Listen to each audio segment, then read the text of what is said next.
I was at this tech conference recently, listening to a founder give the big keynote. For the first 20 minutes, he was all in on this raw social Darwinist energy. He kept describing the market as this brutally unpredictable creature, a wild force that was immune to meddling. He painted this picture of a digital jungle, basically red in tooth and claw, where only the hyper-rational and the ruthless could survive. And the crowd, mostly other founders and VCs, was just eating it up, nodding along. He was their high priest of laissez-faire. Then he got to his last slide, and the whiplash was stunning. The entire tone pivoted. Suddenly, he was preaching this incredibly earnest, almost sententious corporate virtue gospel. It was all about moral imperatives and our responsibility to humanity, delivered with the exact same zeal as a Google press release. He'd just spent 20 minutes telling us the market was a tiger, and now he was trying to convince everyone it was actually a house cat that just wanted to make the world better. That exact feeling, that lurch from a harsh scientific look at our base instincts to a soft, almost hippie-like homily, is precisely the journey Michael Shermer's book, The Mind of the Market, takes you on. Yeah, that tension you just described, it's everywhere, isn't it? The back and forth is really the heart of the debate in modern economics. And that's exactly what we're diving into today. Right. This whole exploration is fundamentally about this constant friction, this push and pull between two big ideas. On one hand, you've got that pure, almost ruthless social Darwinism survival of the fittest in the market. The jungle. Exactly, the jungle. But on the other hand, there's this absolute need for, well, organized cooperation, for what you might call corporate virtue or ethical rules. You need that structure to keep any market, any society healthy long term. So how are we looking at this split? We're bringing in the tools of decision science and behavioral economics, using that sort of clinical lens to dissect this clash, particularly how our deep biological programming bumps up against the crazy high-stakes world of modern finance. Okay, so let's break this down for you, our listener. We've kind of structured this deep dive around three main areas, three questions that get right to the core of how we behave and how global finance actually works. Makes sense. First off, we really need to get our heads around how those basic human instincts, the drive for status, competition, that sort of thing, how they actually show up in today's financial risk-taking. And crucially, why that just blows up the traditional neat little idea of the rational economic actor that we've held onto for, 300 years? Yeah, the rational man takes a hit. Then the second thing we'll get into is this pretty remarkable finding. Human irrationality isn't just random chaos, it's systematic. It's actually surprisingly predictable. Predictable irrationality. Exactly. And that predictability, it's forcing huge global institutions, especially central banks, to basically tear up their old playbooks and rewrite their fundamental economic models. They have to account for how people really behave. Okay, predictable irrationality leads to institutional change. And then finally, we'll look at some specific real-world solutions. The actual governance models and frameworks people are designing right now, literally as we speak, that are trying to encourage cooperation, trying to put a lid on individual greed, and promote ethical behavior, especially in this super globalized, tech-driven economy we're in. Got it. So it's a full journey then, from our basic evolutionary wiring, through the predictable ways that wiring fails us in complex systems, all the way to the institutional fixes designed to manage the mess. That's the plan, from biology to policy. All right, let's dive right into those primal forces then. We're talking about the evolutionary roots of taking risks with money.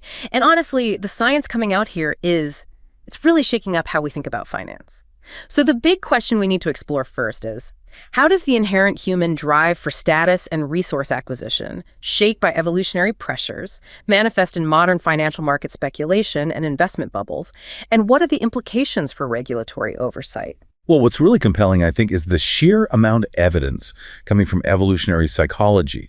It's cross-cultural, it's historical, and it points strongly to this link between status, mating concerns, and how much risk people are willing to take.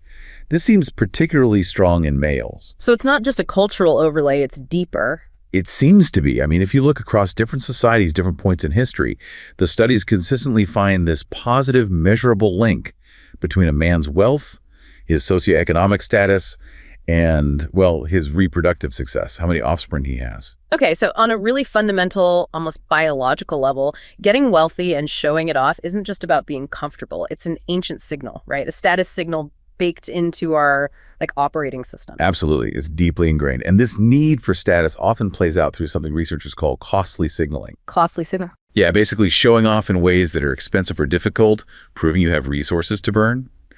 Historically, maybe that meant being the best hunter or controlling a big territory. But today, in the corporate world, this drive pushes people towards, conspicuous consumption, fancy cars, big houses. Showing off the goods. Right. But critically for the markets, it also translates directly into taking bigger financial risks.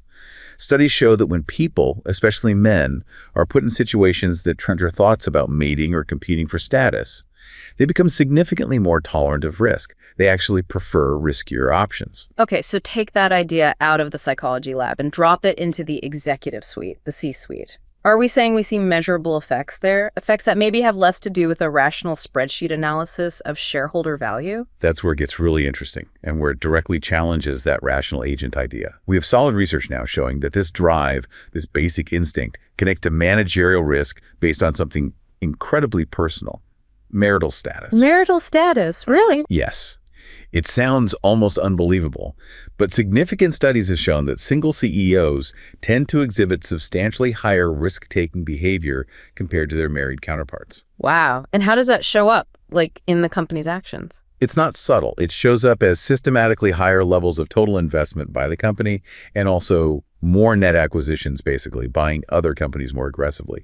The firms run by single managers just operate with a different, more aggressive risk profile, consciously or maybe unconsciously. Huh. So the thinking might be the married CEO, perhaps having sort of won the primary mating game and established that social status, might become more focused on conserving resources, less risk-averse. Potentially. Whereas the single CEO is still, in a sense, actively competing in that status marketplace, and so drives riskier behavior at the firm level as a way to signal their own prowess or fitness. That is precisely the implication suggested by the data. It seems like the status achieved through marriage might actually moderate that risk preference. Right. Now, here's the number that should really make a corporate board sit up and take notice. Okay, the researchers worried, naturally, that maybe single managers just get assigned to inherently riskier companies to begin with. So they tried to control for that. But when they isolated the effect, controlling only for the personal characteristics of the CEO, the statistical coefficient linking being single to total investment, it jumps dramatically. It goes from about 0.09 up to 0.45. Wait, from a 9% correlation to a 45% correlation just based on marital status once you strip out other firm factors? That's what the analysis suggests. That's a massive leap in explanatory power. It's staggering. It's profound, really. It implies that potentially close to half of the measurable difference in corporate investment strategy, how much capital they spend, how aggressively they pursue acquisitions, isn't being driven just by cold, hard financial calculations. It's influenced by these deep, underlying psychosocial factors tied to the manager's personal life and status competition.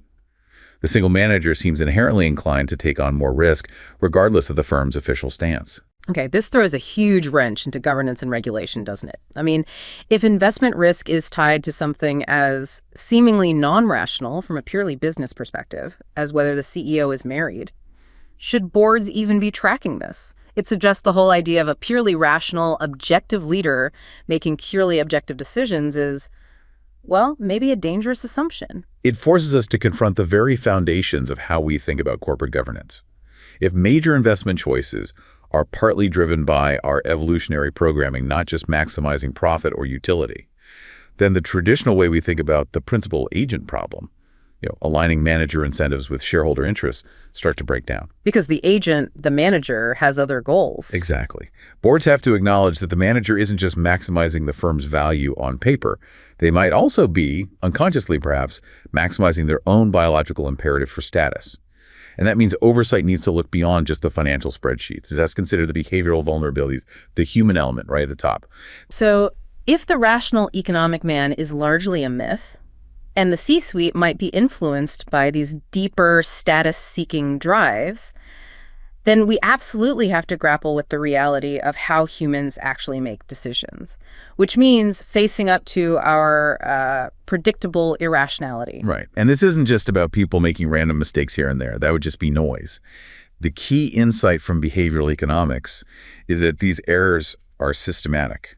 They are repeatable patterns of irrationality that we can actually model and, to some extent, anticipate. Okay, so let's talk about that. What's the issue with the old model? Well, the central flaw in traditional economic theory, the one that assumed we all have perfect information and process it logically to get the best possible outcome for ourselves, is that decades of cognitive science research just flat out contradict it.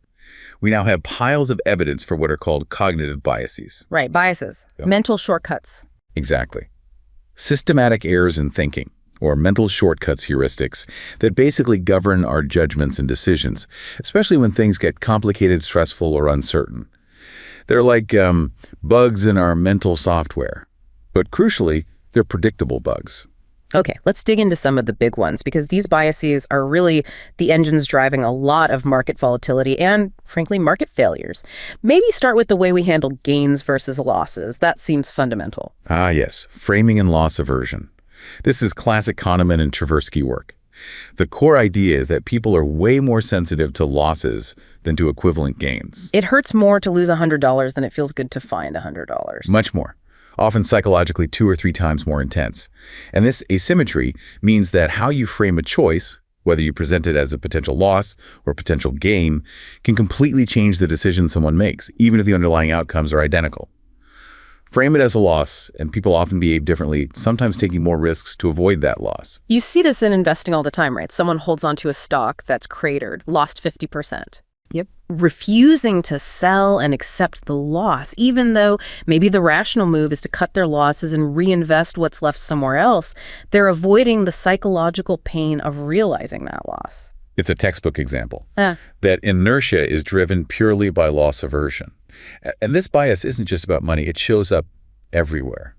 You know, there was that famous study suggesting it takes something like 5 positive, nice comments to balance out the negative impact of just one nasty remark in a marriage. Right, the 5-to-1 ratio. That ratio perfectly captures it. It reflects how our brains are wired. We're biologically programmed to pay much closer attention to threats and negative outcomes. Avoid the bad stuff. Okay, moving on. How does the context or the first piece of information we get mess with our decisions? Let's talk about anchoring bias. This feels like one marketers must love. Oh, they definitely do. Anchoring is our tendency to latch onto the very first piece of information we receive, the anchor, and then rely on it too heavily when making later judgments, especially numerical ones. Once a number is planted in your head, even if it's totally irrelevant, it shifts your whole frame of reference for what comes next. Like the classic retail trick. Exactly, the phony markdown. A store advertises an item with a sign saying, original price, $800. But maybe they never intended to sell it for more than $200. That $800 is the anchor. Precisely. It sets this artificially high reference point. Suddenly, the $200 price tag looks like an amazing bargain, even if the item's actual fair market value is only, say, $150. We anchor on that first number instead of objectively assessing the value. It's a huge deal in negotiations, too. Whoever throws out the first number often gains a big advantage. Okay, next up, availability bias. This one seems to really screw up our ability to judge how likely things actually are. Yeah, availability bias is all about recall. We tend to overestimate the likelihood of events or risks that are easily brought to mind, things that are vivid, recent, or emotionally charged. If something gets a lot of media coverage, like a rare but dramatic plane crash, It sticks in your head. right, it becomes highly available mentally. So we start perceiving it as much more probable than it actually is compared to risks that are statistically more common but less spectacular or less reported on. Like the risk of driving a car versus flying. Driving is statistically way more dangerous day to day. Exponentially more dangerous. But the vivid image of a plane crash makes flying feel scarier for many people. That's availability bias in action. It's why people might worry more about, say, being killed in a terrorist attack, which is statistically very rare in most places, than they worry about accidental falls at home, which are a much more common cause of injury and death. In finance, this bias fuels herd behavior. People overreact to recent market news or a big corporate scandal because it's fresh and vivid in their minds, rather than sticking to a long-term, statistically grounded strategy.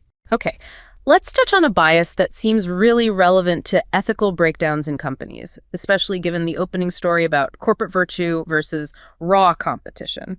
Motivated blindness. Motivated blindness. This one is tricky and ethically quite serious. It's our unconscious tendency to overlook unethical behavior in others, or even our own, when it's in our own best interest to remain ignorant. Unconscious, so people aren't necessarily choosing to look away. Often not consciously, no. It's more like a psychological defense mechanism. When we have a conflict of interest, We tend to dramatically underestimate just how much those incentives are influencing our perception.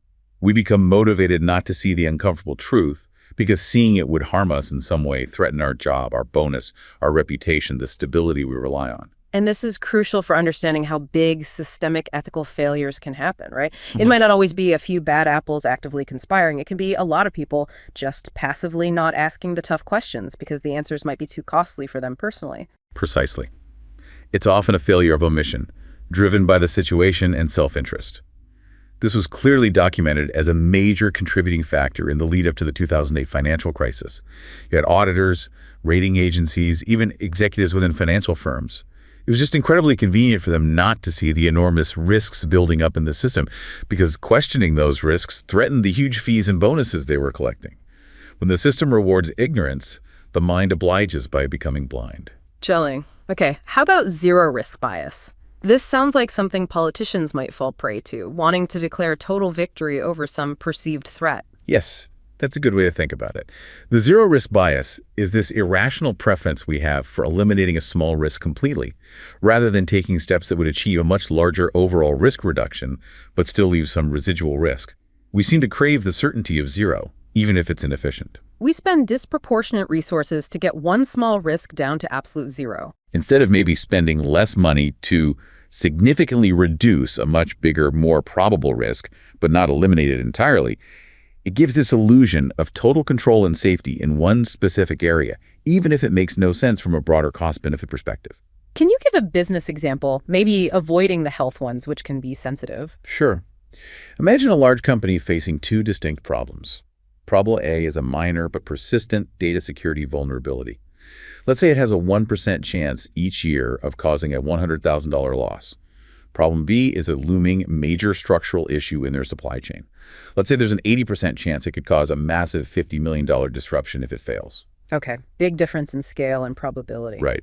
Zero-risk bias would kick in if the company decided to spend, say, $5 million on a system that guarantees 100% elimination of problem A, zero minor breaches, while simultaneously neglecting to spend, say, $10 million on reinforcing the supply chain, which could have reduced the probability of the catastrophic problem B from 80% down to maybe 20%. So they achieve certainty on the small thing, but leave themselves hugely exposed to the big one.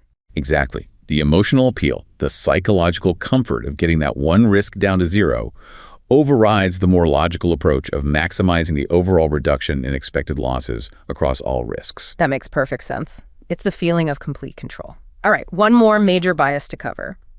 The overconfidence of experts. This feels like it could be behind a lot of those huge, hubristic corporate bets that go spectacularly wrong. Absolutely. Overconfidence bias is simply the tendency to believe our own knowledge, abilities, and judgment are better than they actually are, sometimes called the knowledge illusion. And it's particularly insidious among people who are genuinely experts or are in high-level leadership positions. Why them specifically? Well, precisely because they have been successful. They often generalize that success and start to overestimate their expertise in areas where they might be less knowledgeable, or they overestimate their ability to predict the future. This often leads them to take really substantial, unwarranted risks because they genuinely believe they can foresee outcomes or manage complexities better than objective analysis would suggest. And this is where sometimes simple rules or checklists can actually outperform complex human judgment. Counterintuitively, yes. It's often the case that simple, consistently applied formulas or algorithms outperform even experienced human experts. A fantastic example comes from medicine. The APGAR score used for newborns. Right, judging the baby's health right after birth. Exactly. When it was introduced, it was just a simple checklist.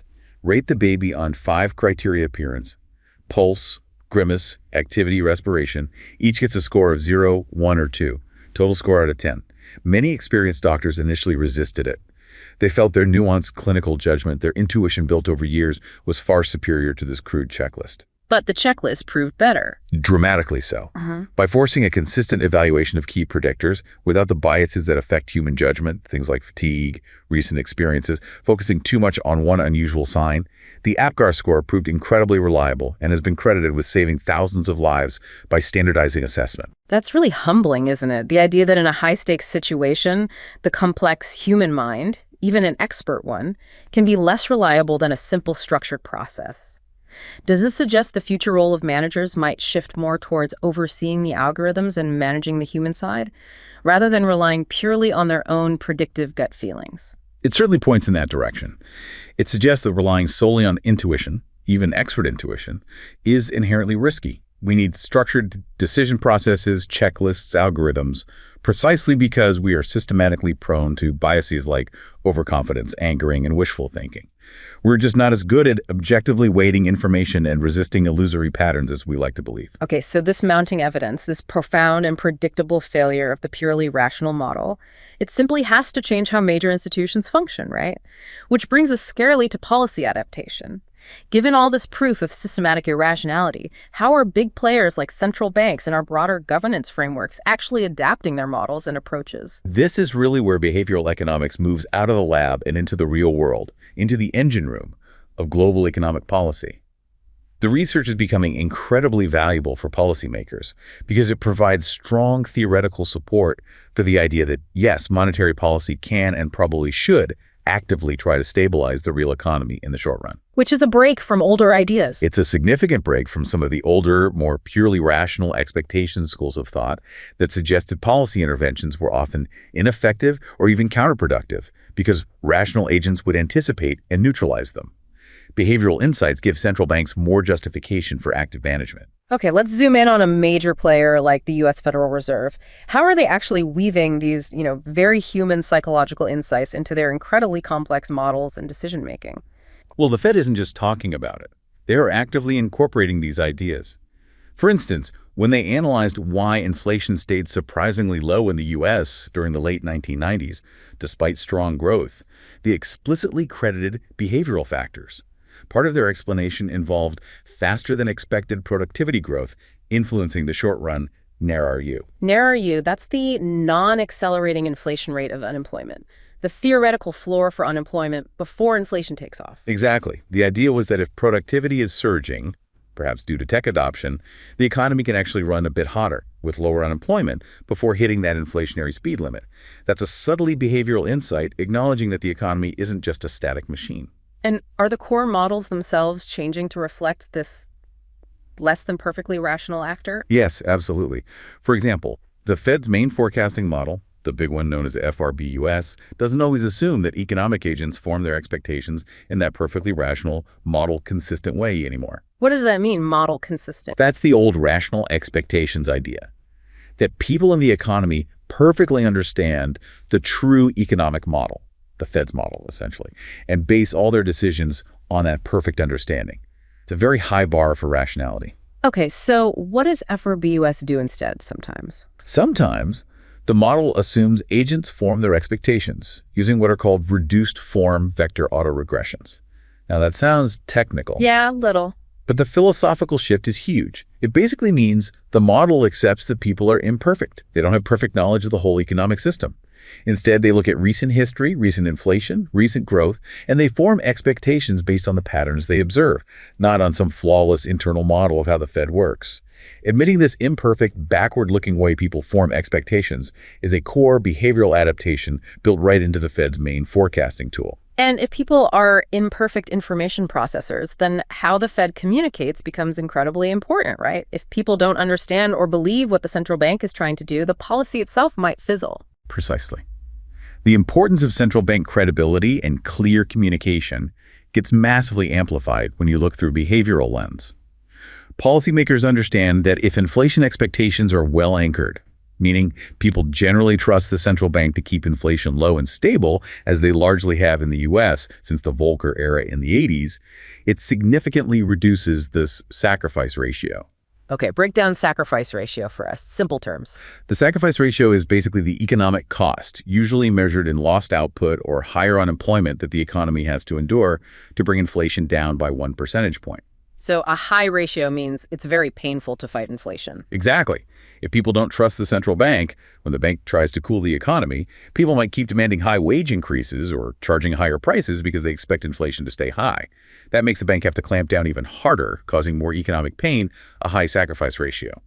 But if expectations are well anchored, People trust the Fed, they moderate their demands, and the same inflation reduction can be achieved with much less economic damage, lower sacrifice ratio. So the Fed needs us, the public, to generally understand its game plan, its reaction function. So our own imperfect, behaviorally driven expectations actually help stabilize things instead of making them worse. That's the core idea. Communication becomes a vital policy tool in itself. Okay, let's shift gears a bit from central banking to the structure of organizations and corporations themselves. We've talked about individual greed and bias. Now, what about the policy and governance solutions needed to nudge things towards that corporate virtue we started with, especially in places where governance might be weak? How can specific policy frameworks or corporate governance models foster pro-social behavior and mitigate market failures driven by individualistic greed in a globalized economy? Well, a crucial place to start is by tackling fundamental structural weaknesses in governance, which are often much more visible in developing countries. Take a country like Ghana, for example, which has unfortunately had repeated cycles of needing IMF bailouts something like 17 times since independence. Wow, 17 times. Yeah. And while there are many complex factors, this kind of persistent instability is often made worse by basic organizational management problems. A common one you see is having the country's central bank also be responsible for supervising the commercial banks. That sounds like a built-in conflict of interest right there. The body setting monetary policy is also regulating the banks it needs to implement that policy. It really is. That dual role can seriously muddy the waters and slow down decision-making, especially during a crisis. The central bank's mandate for overall economic stability can clash with its role as a tough supervisor of individual banks. It can lead to forbearance, delaying necessary interventions. So structurally separating those functions is a key governance reform. And bringing it down to the corporate level, how do you fight something like motivated blindness structurally? You need frameworks that embed governance deep within the company's actual conduct management, not just have it as a separate compliance department that ticks boxes. It needs to be part of the operational DNA. Assuming conflict and tension are normal, not exceptions. Exactly. Which leads nicely into something called paradox theory, or PT. It's a way of thinking about management that's gaining traction precisely because modern business is so full of contradictory pressures. Okay, paradox theory. How does it work? Think about a company facing conflicting yet equally important goals. For instance, a tech company developing facial recognition AI. They have a strong need for asset protection, making sure their valuable algorithms are secure. But they also face intense pressure, ethically and publicly, to address the racial bias often found in facial recognition training data. These goals can seem directly opposed. Protect the tech versus make it fair, and either seems tough. Right. Paradox theory suggests rejecting the either choice.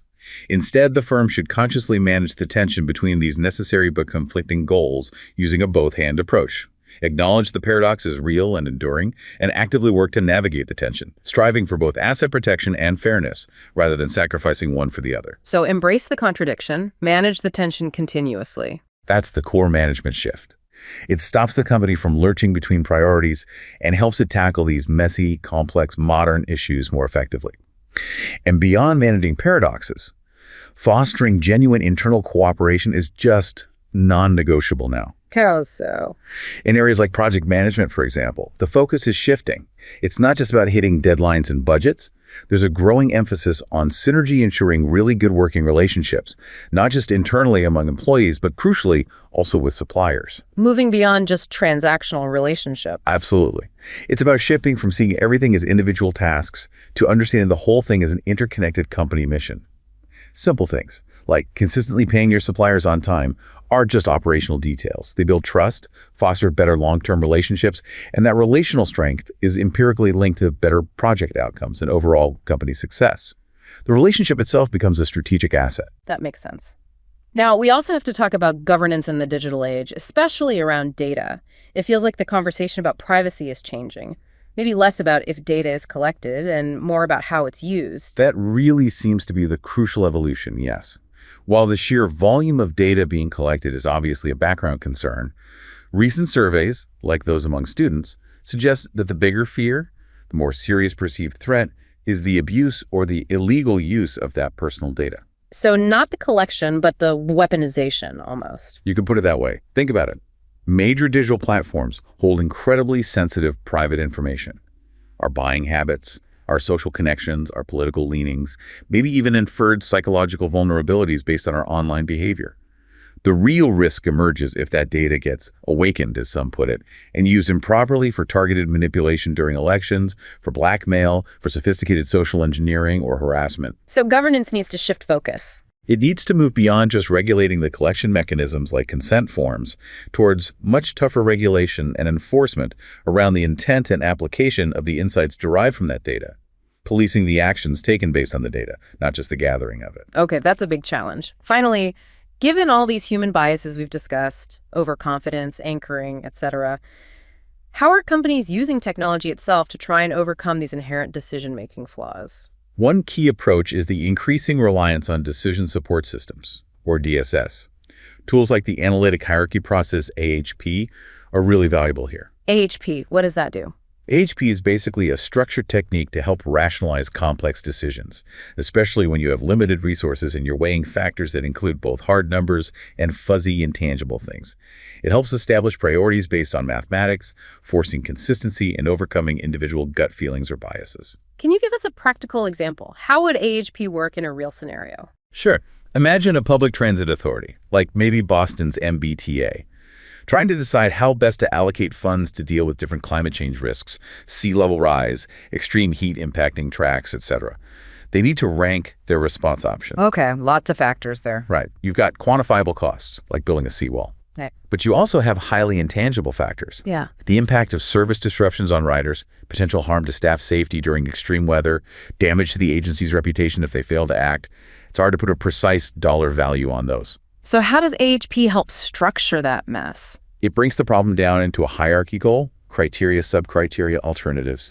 Then, critically, it uses a process of pairwise comparisons. Decision makers are forced to compare just two elements at a time. Is criterion X more important than criterion Y for achieving the goal? By how much? They make these judgments systematically for all pairs. So it forces explicit trade-offs. Exactly. And the math behind AHP checks for consistency in those judgments. The end result is a set of mathematically derived priorities for the different factors and options. This rigorous process helps ensure the final decision isn't just swayed by the loudest voice in the room, or the most recent scary headline, availability bias, or someone's overconfident pet project. It brings a layer of structured mathematical objectivity to choices that are otherwise highly subjective and prone to bias. You know, this really has been a fascinating journey. We started way down at the level of primal, status-driven instincts influencing a single manager's risk appetite. Yeah, that link between marital status and investment still kind of blows my mind. Right, and we've traveled all the way up to these incredibly sophisticated, behaviorally informed models being used by global central banks and the complex governance frameworks companies are building to try and channel or mitigate those very same human instincts. The whole arc just underscores that our human nature, our psychology, isn't some separate thing acting on the economy. It's deeply woven into the fabric of economic outcomes systematically. And that weaving, that integration, it's only getting tighter and happening faster, especially when you factor in the technological acceleration we're living through. We're really pushing deep into what people are calling the robotic era AI, large language models becoming commonplace, quantum computing on the horizon. Technology is changing the game board itself. Massively. Technology's ability to gather information, process it, and even act on it is just exploding, expanding exponentially faster than our human institutions, our laws, our ethical frameworks can really keep up or adapt. So what's the critical need right now, then? I think the absolute necessity of this moment is to focus on preparing leaders and managers who can do two things. One, effectively adapt to working with these increasingly powerful AI partners, leveraging their data crunching and optimization capabilities. And two, because the AI can handle more of the knowledge work, the human leaders must increasingly focus on the crucial roles of ethical oversight, moral guidance, and ensuring human values remain central. So as tech gets smarter at processing information, The human role shifts towards wisdom, judgment, and ethics. Our ability to align this rapidly expanding technological power with fundamental human values, that's becoming the main bottleneck, the key challenge for creating stable, productive, and ultimately humane economic systems going forward.